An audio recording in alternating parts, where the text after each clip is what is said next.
பவித்ரா வணக்கம். 4 இளைஞர்களை ஏமாற்றி திருமணம் செய்த கல்யாண ராணியின் லீலைகள் தற்போது வெளிவந்திருக்கின்றது. இந்த சம்பவம் பரபரப்பின் அதிர்ச்சியும் ஏற்படுத்தியிருக்கிறது. குறிப்பாக இந்த சம்பவத்தினுடைய பின்னணி பொறுத்தவரையில் கடைசியாக அவர் கடந்த 20ஆம் தேதி நடைபெற்ற திருமணத்தின் மூலமாக தான் அவருடைய இந்த கல்யாண நிலைகள் என்பது வெளிவந்திருக்கின்றது. குறிப்பாக மயிலாடுதுறை மாவட்டம் திட்டை குளங்கரை பகுதியை சேர்ந்தவர் சிவச்சந்திரன். இவர் தனியார் வங்கியில் பணியாற்றி வருகின்றார். இவர் தன்னுடைய தாய்க்கு உடல்நிலை சரியில்லை என்று கூறி சிதம்பரம் ராஜா முத்தையா மருத்துவக் கல்லூரி மருத்துவமனையில் அனுமதித்திருக்கிறார். அப்போது அதே மருத்துவமனையில் தான் மருத்துவராக பணியாற்றி வருவதாக நிஷாந்தினி என்ற பெண்ணுடன் அவருக்கு பழக்கம் ஏற்பட்டது. நட்பாக தொடங்கி பிறகு காதலாக மாறி கடந்த 20ஆம் தேதி ஆடம்பரமாக அவர்களுக்கு திருமணமாக நடைபெற்றது. அந்த திருமணம் குறித்தான புகைப்படங்கள் முகநூலில் பதிவிடப்பட்ட நிலையில் அதை பார்த்து அதிர்ச்சி அடைந்த சீர்காழி பகுதியை சேர்ந்த நெப்போலியன் என்பவர் சீர்காழி அனைத்து மகளிர் காவல் நிலையத்தில் ஒரு புகார் தெரிவித்திருக்கிறார். அந்த புகாரில் தற்போது புகைப்படத்தில் இருக்கக்கூடிய இந்த மணப்பெண் கடந்த 2017ஆம் ஆண்டு மீரா என்ற பெயரில் தன்னுடன் பழக்கம் ஏற்பட்டதாகவும், அப்போது கடந்த 2021ஆம் ஆண்டில் அதாவது கடந்த 2017ஆம் ஆண்டில் தங்களுக்கு திருமணம் நடைபெற்றதாகவும், அதற்கு பிறகு 2021இல் அவர் எங்கு சென்றார் என்று தெரியவில்லை, அவரை தேடியும் கிடைக்கவில்லை, அவர் தொடர்பு கொள்ள முடியவில்லை என்ற நிலையில் தற்போது இந்த புகைப்படம் என்பது வெளியாகி இருப்பதாக கூறி புகார் தெரிவித்திருக்கிறார்.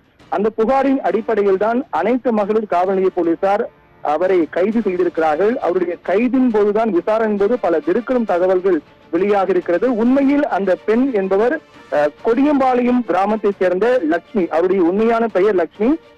இவருடைய முதல் திருமணம் பழையார் கிராமத்தை சேர்ந்த சிலம்பரசன் என்பவருடன் நடைபெற்றிருக்கிறது. கடந்த 2017ஆம் ஆண்டு இந்த திருமணமானது நடந்திருக்கிறது. இவர்களுக்கு தர்ஷன் என்கிற மகனும் ரேணுகா என்கிற மகளும் இருந்தனர். இந்நிலையில் கடந்த 10 ஆண்டுகளுக்கு முன்பாக இவருடைய கணவர் இறந்து விட்டதால் பெண் குழந்தையை இறந்து போன கணவருடைய அண்ணனிடம் விட்டுவிட்டு இவர் ஆண் குழந்தையுடன் தன்னுடைய அம்மா வீட்டில் தங்கி வந்திருக்கின்றார். பின்னர் தன்னுடைய பெயரை மாற்றிக்கொண்டு 2017ஆம் ஆண்டு புதூர் கிராமத்தை சேர்ந்த நெப்போலியன் என்பவருடன் திருமணம் செய்துவிட்டு 2021ஆம் ஆண்டு தலைமறைவாகி மீண்டும் கடலூர் மாவட்டம் சிதம்பரம் கோல்டன் நகரை சேர்ந்த நடராஜன் மகன் ராஜா என்பவரை சந்தித்து நிஷாந்தினி என்ற பெயரில் அறிமுகமாகி அதற்கு பிறகு அவர் திருமணம் செய்திருக்கின்றார்.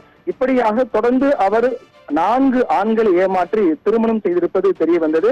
அதற்கு பிறகு அவர் அனைத்து மகளிர் காவல் நிலைய போலீசார் கைது செய்து விசாரித்து வருகிறார்கள்.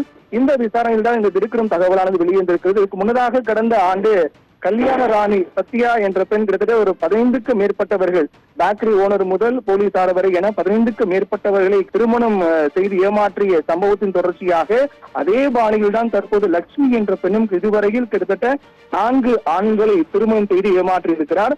தற்போது 4 ஆண்கள் திருமணம் செய்த நிலையில் அவருடைய இந்த குற்ற சம்பவம் வெளிச்சத்துக்கு வந்த காரணத்தால் தற்போது அவருடைய உண்மை முகம் என்பது தெரிய வந்திருக்கின்றது. இல்லை என்றால் இன்னும் பல ஆண்களை அவர் திருமணம் செய்து ஏமாற்றிருக்கக்கூடும் என்று அஞ்சப்படுகிறது. தொடர்ந்து விசாரிக்கப்பட்டு வருகின்ற மேலும் வேறு ஏதேனும் யாராவது பாதிக்கப்பட்டிருக்கிறார்கள் என்பது தீவிரமாக விசாரிக்கப்பட்டு வருகிறது. பவித்ரா.